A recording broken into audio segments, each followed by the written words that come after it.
We've been told all our lives, work hard, go to uni, and you'll be fine. But here we are, fighting for scraps in toxic work cultures, unfair competition for housing and asking prices, and entry-level jobs. And, honestly, all of it is just sickening. Gen Z, our generation, we have it pretty fucking bad. And this is where, I'm sorry to generalize, and I know not everybody is like this, but I see it mostly from boomers and Gen X, right? And what I normally see is them saying, oh, just work hard, keep your head down, blah, blah, blah, blah, blah, stuff like that. And then unrealistic expectations on their children or people around them who they know who are younger than them. And it's like, do you really think it's that easy anymore? Like, you guys are in a pretty privileged position. The economy was booming, right? It wasn't just the number of people that was booming, it was the fucking. It's ridiculous, it's laughable. You could pay 1 pence for a house and you're fine.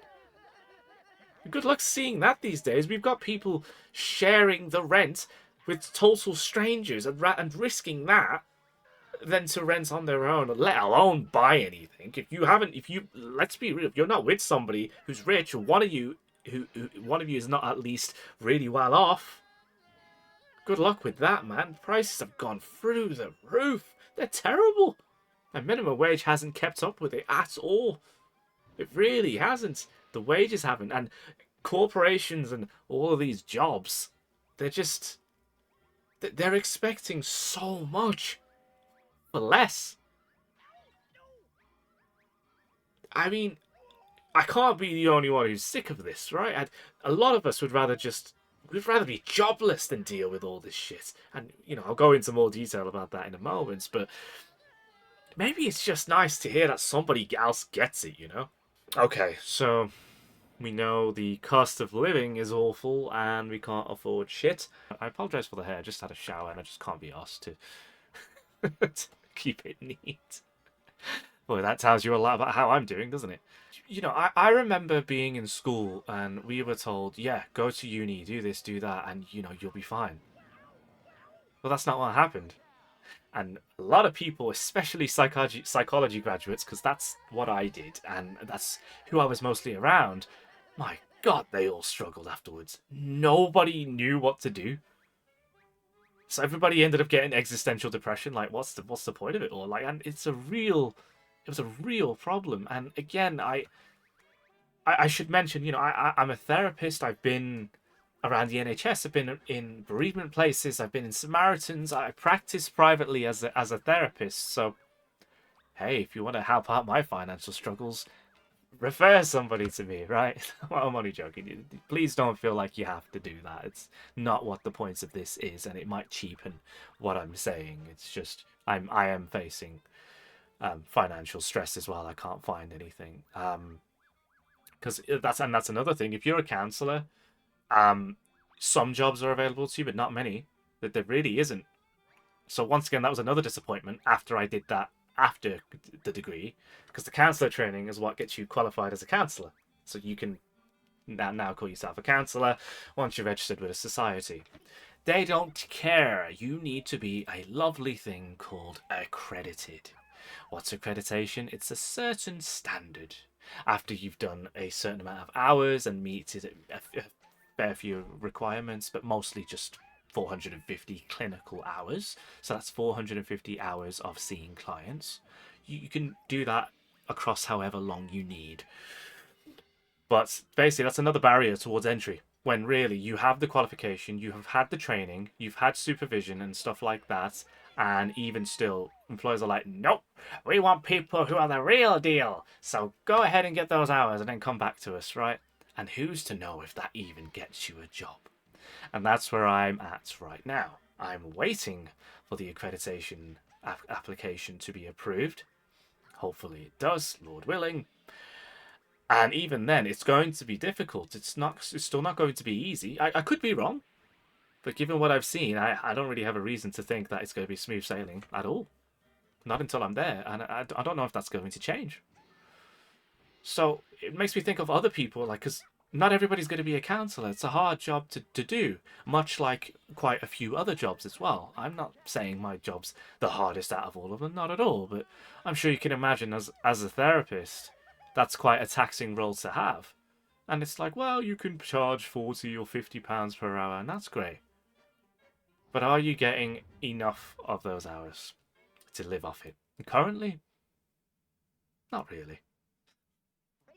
Not really. Bills still have to be paid, some of which include a collective impact if they're not able to be met, and not to mention the feeling of shame. I mean, back to what we were saying, just because that's a little bit about me. People still glorify hustle culture. Why are you poor, basically? Just put in the hours. Right. We have people in, for example, retail who escape to the bathroom just to cry and have a meltdown. And then they go back to their station and carry on like nothing happened. You tell me that's healthy. But they've got no choice, do they? Right? The worker doesn't have a choice. And then you get the older people saying, oh, they don't know what struggle's really like, blah, blah, blah. What have you got to be sad about? It drives me insane. I've heard all of this before. I've literally heard all of it before. You know? And I challenge it when I can't be bothered. But sometimes I just think, it's not my job to do that. And also, if you're that dense to say something like that, then there's no point conversing with you. I'm not going to change your mind. You've already decided to be a dick. Do you know? I'm just gonna write you off, and I try and be very careful when I do that. But there are some things where once you hear them, you just think, "Fuck it." You know what? Fuck you, man. Toxic work environments. The stories I hear, both as somebody with friends and family and stuff like that, and as a therapist and just sort of being around. It's unbelievable. It's crazy what people put up with. I know somebody who's in an apprenticeship and they deal with crazy gossip all the time. People are backbiting, backstabbing. She was told to her face, like, remember your bottom of the barrel here. By one of the leaders. And it was like, what is it? What's that? What is the point of saying that? Like, what's your point? Are you trying to say remember your place? What, are you feeling threatened? Because based on what I heard from that person, there's no reason to feel threatened unless you think somebody doing a good job is a reason to feel threatened. And boy, that says a lot about you. Huh? Oh, God. And we wonder why everybody's getting iller and iller. We just say, oh, processed food. Stop using fucking air fryers. Stop using microwaves. Stop using the oven. Oh, okay, well, let's just stop using everything, right? I don't think all of it can be put down to processed foods, although I acknowledge some of it might be to do with that. But I think the crushing weight of a lot of these toxic work cultures and essentially being forced to do things that people don't want to do and feeling undervalued, underappreciated, exploited, completely replaceable, and made to put in more work for little return and then shamed when they don't, but yet they've fulfilled their contractual obligations is unbelievable, right? It's and people just swallow the abuse. They just swallow it. And where does it go? You go home, take it to your family. They don't want to hear it sometimes. You come back home and say the same thing. Eventually, they get worn out. You come back and say it to friends. Maybe eventually they get worn out, unless you've got quite a few friends. And then what happens? Where do you take it? There's nowhere for it to go. So you swallow it. Maybe you start drinking it. Or maybe you start smoking it, right? And then we've got loads of psychosomatic issues. CPTSD, fibro, digestive problems. Everybody has IBS now. What the fuck? When did that start happening? Like, that's not a stat. You want to talk pandemic, that's one. You know? Oh God, I mean, I feel sorry for younger Gen Z when they were in school, man, because after COVID hit, I know things weren't the same. The stuff that I've heard, you know. But there's some good things here as well. There is, because it's like There's a lot of corruption in the corporate world, corruption in the workplaces, and people are just expected to roll over and get on with it. Straight up bullying and abusive and organizational abuse or institutional abuse, right? And people are getting depressed, anxious, and some people are having psychotic breaks at its very worst, right? People are having to take more time off, etc., etc. Um, I think one of the good things is previous generations just sucked it up, and they say that we just got on with it. Well, not anymore. The new norm is people will job hop. They won't expect much at the same place for very long. They will go to different places after 6, 12 months and gets what they're worth, just that little bit more. And if they're really lucky, it works. But that's the most efficient way people do things. It just is. Gen Z are the ones starting to say no. Yeah, Gen Z are the ones wanting change, wanting more meaning. They won't put up with that shit. I sure won't. We have people would rather be unemployed and try their hand at starting up a business or a side hustle just so they ain't got to put up with that shit. I know people who have gotten so ill they literally would never work in those same workplaces again. And I'm using retail as an example. Again, I'm not saying every retail place is like this. Sure, there's some that are bound to be absolutely fine and they value their workers. They're fair. They don't backbite with each other. They don't, they don't expect over-the-top commitments. They expect you to just do your job. They're professional. They have a professional relationship. There's none of this, oh, we're a family here. That's inappropriate. Let me tell you that, right? It's what makes you think it's appropriate to say we're a family here? Do you think that's a good thing? That's weird. That means you want this to transcend more than just a professional relationship. It has nothing to do with you trying to foster a warm and hospitable and altruistic environment. You know that's bullshit, so don't feed us that corporate shit. Because nobody's going to buy that anymore. And what you're seeing, though, the Gen Z stare and this and that and all these other symptoms of a fucking broken working society, that's all because you guys keep perpetuating all that shit. And as usual, the problem is people above us. We look to the left and we look to the right and think it's the right wings, it's the left wings. The problem, as always, is above us. And this is the part where I usually say I'm a communist now, isn't it? Because that sounds like the beginning of the Communist Manifesto. But no, this is just a bit of a rant. If you're fed up as I am, you might find some comfort in this. Maybe the fact that somebody else gets this.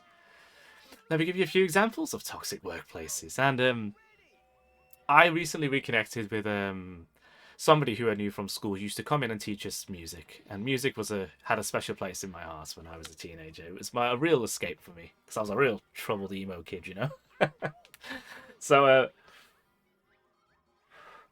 it's stressing me out just talking about this. I welcomed a different kind of career that wasn't to do with mental health, and he was like, yeah, we teach primary schools a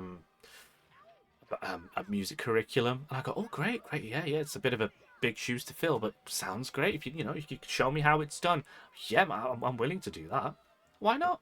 Primary school kids, they're actually quite taken to stuff like that. I think it's more secondary school, year 7, 8, 9, kind of, who just, you need to kind of adjust your approach quite a lot. They can be quite difficult. But what happened was, it's really hard to explain, so I'll try and do my best. In short, he drip fed to me crucial details and kept a lot of things quiet until I got the small print in front of me. This was over the course of about 2 weeks as well. And none of my questions were really answered. I was just given corporate BS where they kind of talk around the problem. It's like a politician's answer, and I'll give you an example. Something like, so what do you think of, let's say, immigration, right? Like, what do you think of immigration? Oh, well, I don't think it's a very easy question to answer. And, that reminds me of a time where I was talking about this, and, all these things matter. We're doing our best to talk these things through and maybe come through to a good conclusion. That doesn't answer the question. That's a politician answer. It doesn't make any fucking sense. And you just spouted a lot of BS from your gob. So in effect, you've said a lot of stuff, but you've not really said anything. Yeah. Turned out it was all BS. He wasn't going to train me at all. He was just going to let me watch a teacher for a day, and that's it. That's it, John. Get on with it. And I was like, wow, okay. So it took you 3 weeks to tell me that, even though I was asking you in the first place. The reason for this is because one person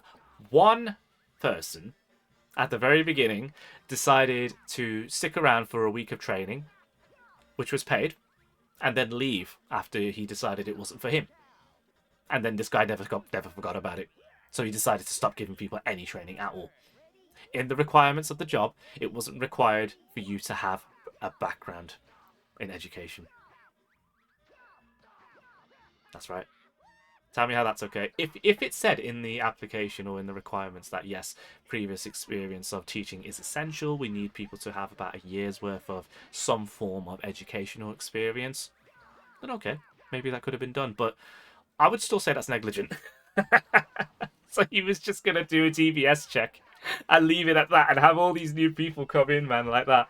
And it's like, whoa, okay. Okay, that's what you're going to do. That's how we're going to play this. All right. Oh, dear.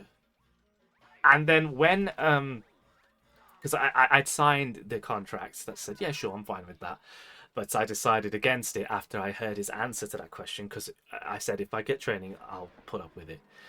Because there's a lot of fine print stuff, like it's mandatory to attend meetings outside of your working hours and they're unpaid, etc. Little bits like that. Once I had by the way, the reason I mentioned school is because he used to teach in the secondary school, and I kind of looked up to him at that point because he was really encouraging. But I had heard along the way that it's always about me when it comes to this guy, and I didn't believe it. But I soon believed it after these events happened. Bit of back and forth happens. I call the guy. I go, listen, the training is essential for me because I don't have an experience. I'm not experiencing this. I've been an assistant teacher, kind of, in a secondary school a long time ago. But you're asking me to teach a curriculum off my own back, a whole curriculum. I've never done that. This is not fear. Like, some of it was a bit of anxiety, sure, but it wouldn't have been unreasonable to ask to sort of provide a bit of training. And even if it was unpaid, yeah, okay, not great, but at least there's some training there. But no, all because one person screwed you over. That's just the business. That's a risk you take. You think this hasn't happened in other places before? So in essence, I said, without the training, I'm not gonna feel confident doing this. And then he went fucking crazy. He started going, oh, I can't believe you wasted our time. Like, it was 2 weeks, two or 3 weeks. And in those 2 or 3 weeks, we weren't there every day. It was like once a week, we'd have a conversation. And on one of those weeks, I ventured about an hour and a half away, out of my own money, to attend a bit of a briefing about how this was going to go. That's not training, by the way. That's you telling me what the job is about. It's insane. How old do you think this guy was, guys? Well, he was about 60 or 70. Need I say any more? And look, not every person that age is like that. But I tend to only see that behaviour from people that age. People above the age of maybe 40 or 50. Gen X, or was it Gen Y? And boomers. They just expect you to just deal with all this shit. They just expect you to just fucking die, right? he went crazy. He was just like, oh, can't believe you wasted our time like this. Oh, that's just so disappointed. He made it really personal, and I was like, listen, I'm not done yet. What I want to propose to you is, look, I have these other skills, and you said you were interested in the fact I was a therapist because of music therapy. How about we go that route? I can be your music therapy guy, and I can just provide that to the troubled pupils who seem to be experiencing issues at home or behavioural problems. Or I could be your photography or media guy. You said before that sounds like a good idea. It could be something I could just sort of take care of. Or could be the guy in the background, just handling all this sort of outreach sort of things. There's other options here.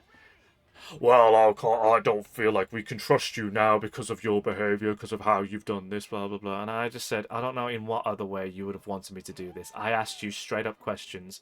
You claim that you're giving me all the answers. You didn't. The employer has a responsibility to give people adequate information. Stop BSing us. So I ain't going to put up with it. They paid for a DBS and that was it. Then his wife started on me on email saying like, oh, well, you've probably heard this, but you're really disappointed, blah, blah, blah, blah, blah. You know, and now we've got to sort out a refund, this, that, and the other, which is not that hard to do. A DBS, for me, in that instance, cost no more than £30. Fuck off. When I visited them in their house, by the way, their house was far from a poor man's house. They've got money. I don't think £30 is a major inconvenience. That is a minor business charge, considering what you're probably fucking earning, right? So get real, man. So I wasn't having any of it. I didn't argue with it. I didn't bother. I was just like whatever. Anyway, that's what I said on email. I was just kind of like, so I didn't acknowledge anything they said. I just said, okay, so the next steps, what shall we do? Wrap this up, etc., etc. Return some materials. It was just a few bits of paper. Going on like I've been there for like 2 months, wasting all of their time. I didn't. So the entitlements and things like that, it's just, yeah, I mean, I'm rambling now, but it's just unbelievable. And, you know, it was really disappointing because I did look up to that guy once, but you shouldn't meet your heroes sometimes. And actually, you know, when you're a teenager, it's a lot different than when you're an adult. Because because you can see more things sometimes, or you see things a little differently. So, you know, it's a shame. It's a shame. I was really happy to have received that that opportunity as well. It wasn't much of an opportunity. It was more of an exploitation. And that's really dangerous to the kids as well. I can't believe that they let people do that. It's unbelievable. No training. That's a fucking... that is so shocking. The way he phrased it was, oh, we give people the opportunity to observe a senior teacher for a day. And I'm like, is that it? Don't the framing. I know corporate places do this, but the fucking framing. Oh, we give people the opportunity. It's like, shut up. Just use plain English. How long is the training? 1 day. What do? I observe someone who's been in the position for a while. Okay. Stop trying to fucking sell it to me, man. You're full of shit. You know. And people wonder why nobody wants to work anymore. No, nobody wants to be exploited anymore. And then you have people who are actually our age sometimes, right? And this is really even more weird, but at the same time, I'm not surprised. They've got an every man for themselves attitude instead of sticking up for each other. They're just like, oh, I'm glad it's not me. I got fired like that. I got shouted at in front of everybody and embarrassed like that. As long as it's not me, it's okay. We need to look after each other way better than that. Absolutely sickening. And that's something that happened in retail. I was also endangered once because I pulled my lower back and I asked my manager, who was working alongside, saying, listen, if you got time, appreciate if you don't. If you don't, please just, you know, let me know if somebody's nearby. Could you wrap up one of these trolleys for me so we can use it as a bin? Last time I did that, I threw my back out because of the weird motion. Oh, how did you do that? Oh, okay. And at first I thought he was just sort of, you know, just querying how it happened out of curiosity, but then it became more of an interrogation. And I was like, I know what this is. The more he asked, the more I realised he was actually trying to verify if I'm telling the truth. And I'm like, right, so, okay, so... Like, I had pulled my back a few weeks ago. Yes, I just recovered. It's on the first aid log, and apparently you know nothing about it, sure. Because the guy told me he was going to tell you, but who fucking knows? The whole place was a fucking mess anyway. And he basically was trying to encourage me to do it anyway. He was just like, oh, yeah, no, just try it, you know, just try it. I'm here, and I'm like, what do you mean you're here? What are you going to do if I pull my back? Are you going to wheelbarrow me out? You know, like, what exactly are you gonna do? How stupid? Like, you're just trying to see if I'm bullshitting, aren't you? Just trying to see if I'm just, what the fuck? And I said, no, I'm not doing that. It's like, oh, well, you know, nobody's gonna do it for you, or you need to grow up, or you need to stop expecting this, blah, blah, blah. And it's right, really, like, you know what I mean? And as he was saying that, he walked off, and I'm just there, like, kind of laughing it off kind of thing, and I'm just like, because I can't believe what I'm hearing right now. And I'm just like, don't be like that, dude. I'm just asking you to give me a hand here. If you can't do it, no problem. I'm happy to ask somebody else. Not an issue. Oh, well, you need to grow up. Blah, blah, blah. Nobody's gonna help you. And I was like, wow, nobody's gonna help you, right? Jeez. after that happened, I had a total meltdown at that point. I was just like, I'm fucking better than this. I'm sick of this. I did this retail job because I couldn't find anything in my field for a while. That's how fucking shit it was. And it was tough, but I managed to get that job through nepotism, by the way. It wasn't through fucking applying for it, I'll tell you that much. There was no training. You barely got any uniform. They just never got uniform in. I don't know why. I have no idea why. They just never had uniform. It's yeah. So I had a meltdown. I just thought, fuck it. I'll just do it in front of the right people if I'm going to do it. Did it in front of the seniors, and one of the head managers spoke to me, and I told him everything that happened, laid it on thick, including background problems that I was having and certain illnesses in the family and stuff like that. Yeah. I mean, the guy was pretty understanding, but nothing really came from it. Which I just transferred to a different place, and I thought, you know what, I'm still no better. I'm just fucking sick of being here. So I just terminated the contract. I was like, it's okay, I'm leaving anyway. And that actually was easy on everybody because nobody had to do any paperwork because I just transferred. Everybody's a winner. By the way, I had to chase my P60. Is it P60? I think it is, or P45, and after 3 weeks of chasing that up, I finally got it. And guess what? It was at the Royal Mail Delivery Office, which is a delivery depot in the UK, and they didn't even pay for the delivery. There was no stamp. Could that have been a mistake? Maybe, but I don't think it was. I think it was more like a final fuck you. Because the person I was communing with was an absolute bitch. Serious issues. So, okay. That's just a few examples I've had of toxic workplaces. And, yeah. There's more. There is more, but I don't want to ramble too long. It just... Gen Z trying to exist and be financially stable in this economy, and let alone get a sense of meaning or purpose. I mean, fuck me. This is like trying to beat Tom with a frying pan while blindfolded, right? The juxtaposition is hilarious.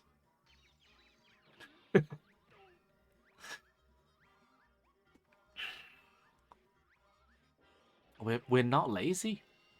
We're not entitled. We just want basic human respect. And I know there's some people in this generation who are a little lazy and maybe do take a little bit of liberties, but I don't think it's the majority. But if you treat one person like all of them, well, if you treat most people based off a few in the minority, they're going to become exactly what you label them as. What's the point, right? What's the point? No matter where I go, I'm just fucking faced with all these unfair resistances or unconscious biases, or they just treat me differently to others.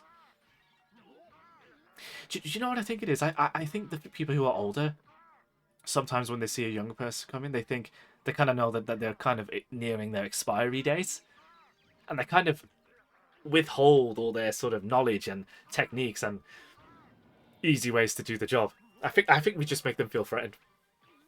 We haven't done anything. We just exist. Like, bro, we just exist. Gen Z isn't dumb for being angry, and people younger than us and people around the age of 27 or whatever it might be, we're right to be that way. We try our best with side hustles. People would rather just take a chance with unknowing YouTube videos and just...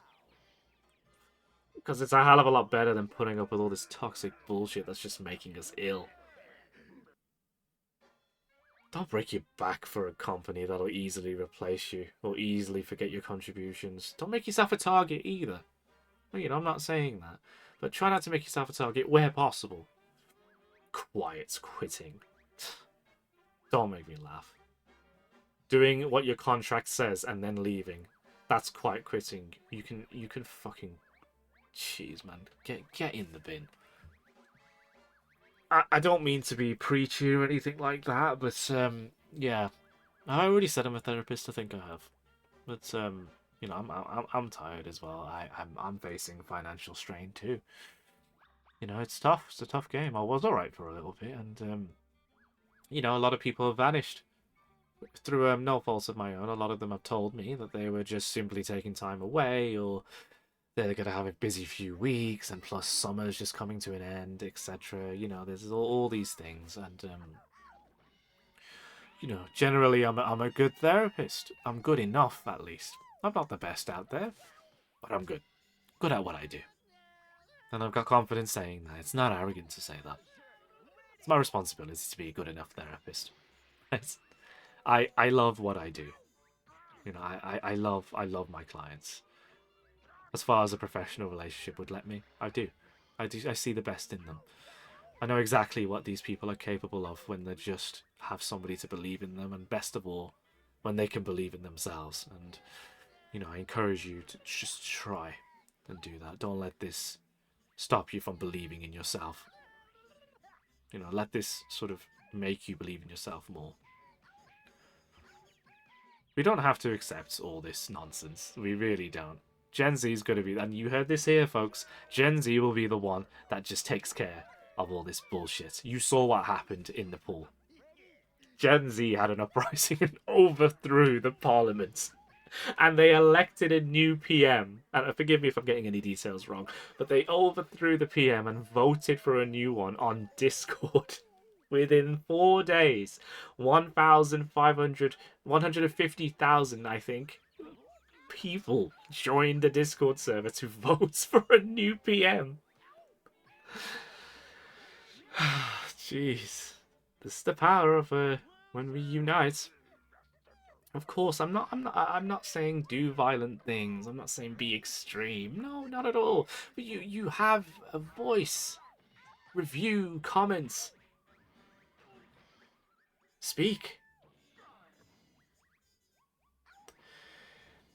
Unionizing, saying no to garbage jobs, being honest, creating something new off your own back. I don't know. I don't claim to have the answers. I never do when I'm a therapist, and I never do when I'm just doing YouTube videos, but don't put up with shit. Because I sure won't, and a lot of people won't, and you're not crazy for not putting up with shit. Doesn't matter what people say to you. They want to be completely brainwashed to buy and lick the corporate boots. Fine. But it's absolutely shameful when I see fellow members of the same generation sell each other out. You're all going through the same stuff. How dare you say it's not my problem when somebody gets mistreated? How dare you say, oh, I'm glad it's not me, when somebody is misfortuned? They're so much more like you than you think. Every time you say you stay silent, it's just... It's getting worse, right? Look, if Tom can keep getting up after being smashed with a fridge, we can keep fighting too. Yeah? We're all Tom. We just fight smarter, not harder. Right? Anyway, so basically, we're not lazy. We're tired. Their system is broken. They don't get it, etc. I get it. You know, I get it. I don't know what to suggest. I don't. It's just... I know it's a problem. Maybe people should just work for themselves instead and be sole traders. Do something they're good at. Do YouTube, Twitch, I don't know. I really don't know what a viable solution is. Or maybe it's just about sticking it out. Use your voice where you can. Don't put up with shit when you don't need to. Make a statement. I've heard some people walk out of interviews when they've heard, we're a family here, and they just get up and go, thank you for your time, but I don't think this is the place for me. I wish you all the best. And they shake hands, and they're confused, like, what do we say? What's wrong? It's like, absolutely nothing. That just doesn't work for me. When I hear, we're a family here, I don't hear, this is a professional environment. So this isn't the job for me. I wish you all the best. Have a good day. Right? Okay, I think I've droned on long enough. If you've listened this long, I really appreciate it. It's been tough lately. But that's enough of me screaming into the void while Tom gets flattened. It's if you're sick of the grind, stick around, you know, we'll keep tearing into the broken system together, right? Maybe start from shit Indeed reviews or mass YouTube videos all saying the same thing. And look, we'll still be having fun on this channel. Lighter stuff. There's more gameplay stuff coming soon. I don't mean to be preachy. I don't. And I never do videos like this, but I think it's things are bothering me more and more. And maybe it's just because I'm getting older too, but there's real problems. Anyway, I'm not an expert on these things. Just a 27-year-old therapist who loves games, loves heavy metal. I like people. I like them as much as I hate them. You know, I just... It should be better. It should get better for me soon. I should hear back in a couple of weeks whether I've become a fully accredited counsellor or not, and hopefully that lands me to a better job, because usually that's the barrier. Usually. Who knows? Or maybe they'll be discriminatory because I'm brown and I'm young. We don't want that here. Whatever. Thanks for listening, even if you've just had this on in the background while you're cooking or just chilling, or if you wanted a fellow voice that just understands the shit that's going on lately. We're not lazy. We're not entitled. We're tired. The system's broken. But let's keep going. Let's stick together. We'll figure this out. Right? We'll figure this out. It's not all doom and gloom. It's not. Right? We can figure this out. Don't let it get you down.